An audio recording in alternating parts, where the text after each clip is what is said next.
Hello everyone, I'm Professor Geek. Welcome back to the channel. And I wanted to chime in on the Charlie's Angels trailer that we recently had. I know a lot of people have been making videos about that, but I wanted to come at the issue from my own perspective of looking at archetypes, and specifically the heroine archetype. I did a series, I need to get back to that series, people have been requesting it, it was pretty popular, but the series on heroic archetypes for, writers or just readers and consumers of hero stories and mythology and wanting to recognize what these certain character types do, how they operate in our culture, in our society, psychologies as well. And one of those archetypes was the heroine. So I'll place a link in the top right-hand corner for that. And I specify the heroine archetype is not just it's not just a female superhero or a female hero, if you want to take out the super, so you think that can qualify Charlie's Angels or something like that, because it does. I mean, I say superhero loosely. It doesn't mean you have to be super powered. I mean, any heroic character in a story like that. The heroine's not just a female hero. The heroine's a specific archetype. It's a woman who uses her femininity, who highlights her femininity. That's highlighted. The femininity isn't a mask that she wears. It's who she is. And great examples of that, Wonder Woman, for example. Wonder Woman, and this is important to the heroine too, they have to be just as strong, of course. They're not weaker, they're not secondary in any way to their male counterparts. But they do things differently because they're women, because they're feminine. And it's an archetype that's not very popular today because, all these people are trying to just deny the fact that there's any difference whatsoever between men and women, and all of this nonsense about gender being constructed and all of this, bullshit is what it is. So it's not a very popular archetype, but it persists nonetheless in our culture, and feminine hero and heroine archetypes are intensely popular. Look at Wonder Woman. Wonder Woman remains popular, and the Wonder Woman as put forth by Snyder originally was going to be much more of a phallic woman. He had to give her a sword because God forbid she not have a sword, and he was just really highlighting her strength and her badassery. Now Wonder Woman can kick butt with any weapon that you give her. She's trained in all of that, and hell yeah, she's a badass. But that's not what comes to the forefront. If that's what's at the forefront of your Wonder Woman, then you no longer have Wonder Woman. You have a Xena Warrior Princess or somebody like that. Wonder Woman's a heroine. Wonder Woman is somebody with love allure, with compassion. She's capable. If it comes to it, if it comes down to kicking butt, that's what she's going to do, and she can do it extremely well. But that's not her go-to move. She is compassionate. She is there to extend her hand before she raises it.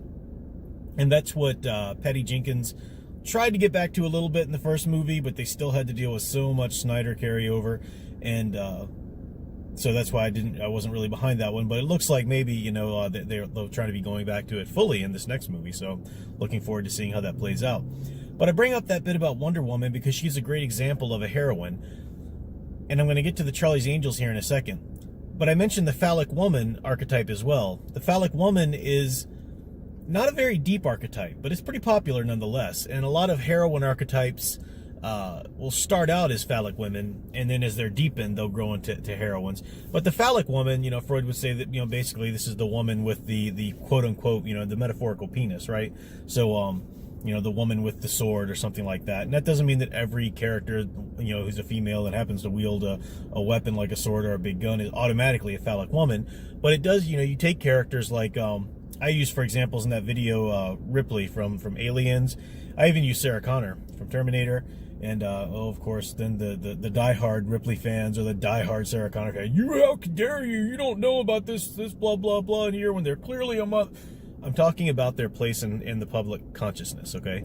Of course you can look at this or that story where either of these characters are developed far past just that, but you take a character's place in the consciousness, ask somebody on the street if they know Sarah Connor, and if they do, unless they're a diehard fan or whatever, if they know her at all, it's going to be from Terminator 2 and all the badass moments she had with the gun or whatever. Same thing with Ripley, from Aliens, that kind of thing. And if that's what they're primarily known in the consciousness for, then what they're known for is being a woman, but acting overtly masculine. And they're even more popular when they're incredibly sexy and feminine in appearance, and yet incredibly aggressive and masculine in action. So Red Sonja from Robert E. Howard, and of course the comics now, as she's been developed, and evolved since then, is a perfect example of a phallic woman. There's not a lot of depth to a phallic woman. Once you start to try to develop her character, she ceases to be a phallic woman and is either going to become a heroine or some other archetype, or just not be very interesting as a character, which is usually how it goes, because people don't really understand what they want to develop a character like that into once they try. So that's a lengthy preamble here, but that brings us to the Charlie's Angels trailer. The writers and filmmakers and actresses and everybody in this film, this Charlie's Angels film, have no idea what they're going for in terms of archetype. They know what they want in terms of agenda. They want to demolish this idea that a woman is innately anything, not feminine at all. Look at that trailer, and I'm just judging it by the trailer, but I think, don't be so naive to think we can't make some pretty educated assumptions about what this film is going to be, given the political climate, social political climate of today, the other films Hollywood's cranking out with this agenda and with this platform, and what we've seen in the trailer. In this trailer, we see the angels themselves, quote unquote angels, because as the song, plays, they're not, I don't know if it's I forget who's doing the song, but the lyrics keep going, "Don't call me angel," or something like that. So you get this idea, I'm not a woman, don't, how dare you stereotype me like that. And in the trailer, we constantly see them putting on the mask of femininity to achieve their missions. But who they are really is incredibly butch. They're really going for a gender deconstruction, kind of a non-binary normative look. I mean, look at Kristen Stewart when she's not dolled up, for a mission. She's got, they're very careful to give her the short hair and they're making them look very non-feminine, anything but feminine in their natural state as characters. And then they put on the masks. They have all the closets and they put on the masks of femininity to go do their job. Now, people might argue, well, didn't the previous movies, Charlie's Angels, do that? Didn't even the series do that back in the 70s, to a certain degree? They did put on masks, and you would see, for example, in the previous movies, you would see them put on the mask of the clueless feminine.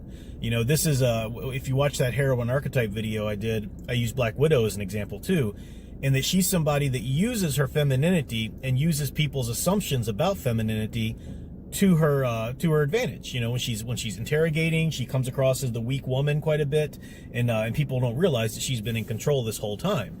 And that's a heroine because she's not denying femininity. She's like I said, she's using people's assumptions about the weakness of femininity to her advantage to then show how strong her femininity is. When she fights, for example, she doesn't fight like a man, quote unquote. She doesn't do the aggressive masculine stance or whatever. She uses her feminine body, her curves, the flexibility. She uses all of that to her advantage. She never ceases to be feminine, even in her, total badass moments. But looking at this trailer from Charlie's Angels, you can see they're going out of their way to deconstruct not just an assumption about femininity, but the very idea of femininity as anything other than a construction, than a social construction. This is nonsense. Any kind of common sense will see through this ridiculous notion that we have in society today, pushed by this SJW agenda, that gender is completely constructed. Now, things about gender are constructed, sure. I mean, certain colors that are associated as masculine or feminine might change from culture to culture or from time period to time period. Certain hairstyles, for example, might change. But the core of what it means to be feminine, the core of what it means to be masculine is hardwired into biology. And that's not to say that you can say, well, all women are emotional, nutcases, and all men are just cold, logical, rational machines, without hearts or whatever. No.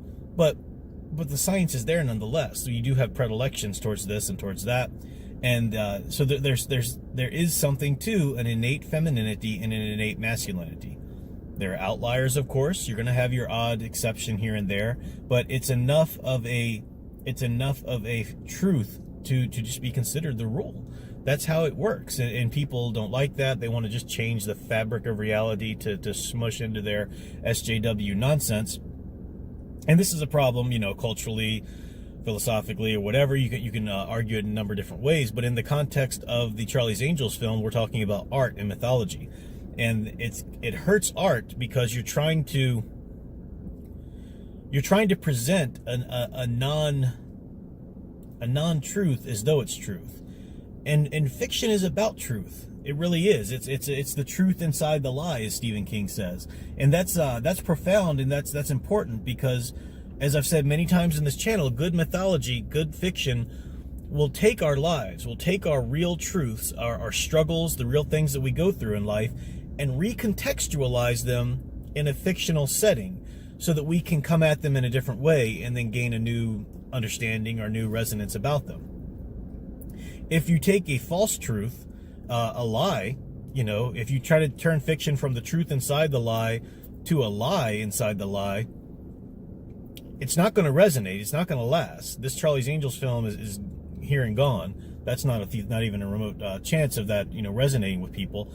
But the few people that do start to believe it, or you have this SJW movement now of people who insist upon movies that continue to preach this lie, and insist upon movies that to surround themselves with, well, that's just detrimental to their own psychologies and to society and culture in general. So, running up a little long here. I don't want to go too long with this. I want to hit my usual time, so I'll stop there. It's certainly something we can talk more about, and I'm sure we will, because I don't think this is for a second going to be the last of Hollywood's ridiculous pushes for this nonsense. But that's all for this time. I'm sure we can talk more about it with the Terminator film once more is released with that, because that looks pretty ridiculous too. But yeah, I'll be back with some more reviews and comic reviews. I'm pretty busy right now with a lot of script writing, a lot of things, working on comics and everything for you. So do check out the Tales from the Stacks, my own graphic novel on Indiegogo right now in demand. Link in the description below. And I got lots of more cool things to come this fall and whatnot. Until then, keep enjoying and digging deeper into the hero stories you love. Thanks for watching.